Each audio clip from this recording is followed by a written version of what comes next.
Okay, this is just an advanced organizer, an introduction to what creative teaching is, what it entails and how to do it.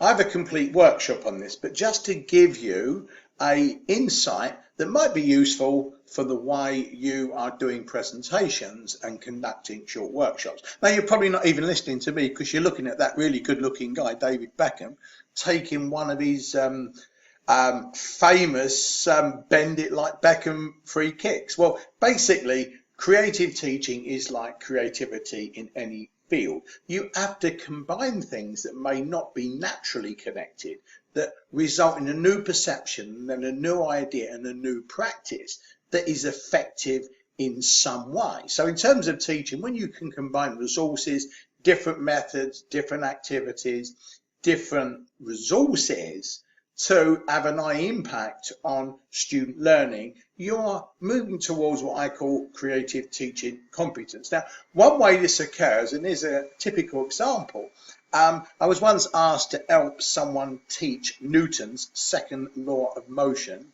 in a more interesting, creative way.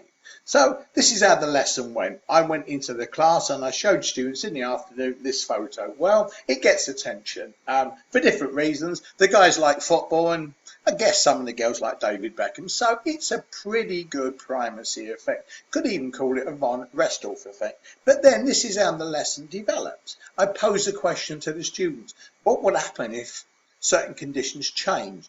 For example, someone plays a trick on David and puts an heavier ball down. When he strikes it, would it go faster or slower? You're probably already answering this question, and I can rephrase it in another way. That David himself plays the trick on the opposition by doing extra training, and now he can hit the ball some 10% harder. Would it go faster or slower? Well, think about this. It's essentially the relationship between mass and force and how that impacts acceleration. Now, have a look at that definition. I'm not even going to read it out. I fall asleep while I'm reading it. But you can see that if you start a lesson with a definition like that and start showing a number of equations in an afternoon session, unlikely to be a good motivational strategy. So this is creative teaching in the sense I've connected David Beckham with Newton's second law of motion, which are not naturally connected. No one would do that. There may well be people in the world who've done exactly the same as me, and that would be creative teaching. Now this was planned before a lesson. So that's creative teaching at the planning level. Another example, you will look at this and say, well, Kolkata story, what does that mean? Well, I once worked in Kolkata. And one morning, I'll keep the story short, a youngish boy, maybe 11, 12, come up and started speaking to me and asked if I was a businessman. And I said, no, I wasn't, because he was actually looking for a job. He said, I don't want to be living on the streets and living this kind of life. I want to get a job. I want to learn some skills. And it's kind of sad because I couldn't really help him, but it made an impression on me. But anyway, you tend to put these things at the back of your memory. And on one occasion, I was teaching a group of Singaporean youngsters doing an elective, which means it's a module that they don't actually get big marks for, but they have to do. And I walked in and I saw a look on many of their faces of, oh dear, do we have to really do this? And they looked miserable and ish. So I thought, it just come to my head. I told them the Kolkata story and I walked around and I looked at them and I said, look, what's the difference between you and this kid in Kolkata?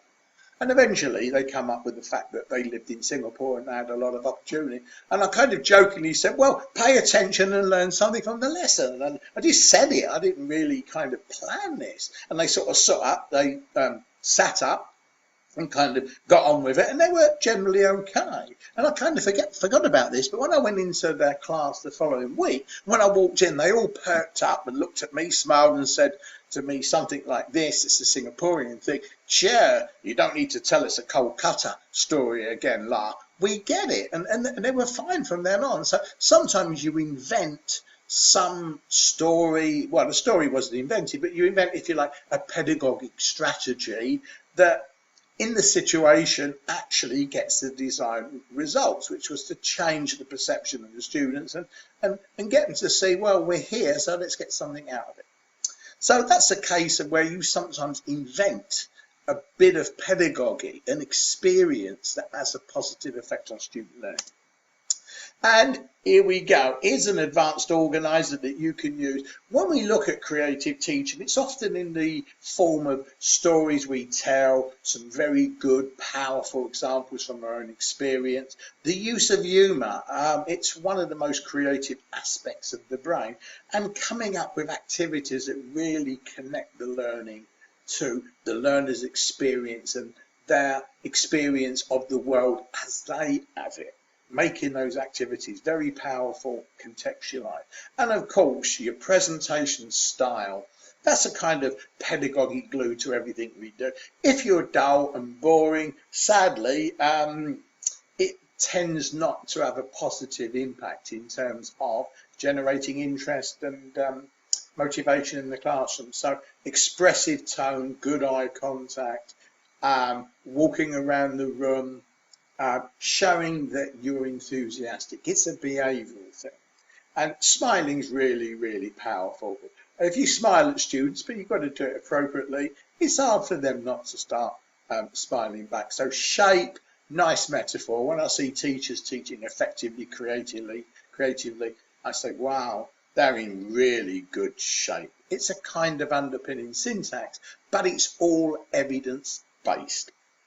Just to finish, to leave you with something to reflect on in relation to those 5 dimensions, elements of shape. It's all part of the resources that we can have as teaching professionals, that we can bring together and blend through our methods, through the use of technology, to make the learning experience more impactful in terms of learning and the interest of doing it, not just doing it to get an attendance or a certificate.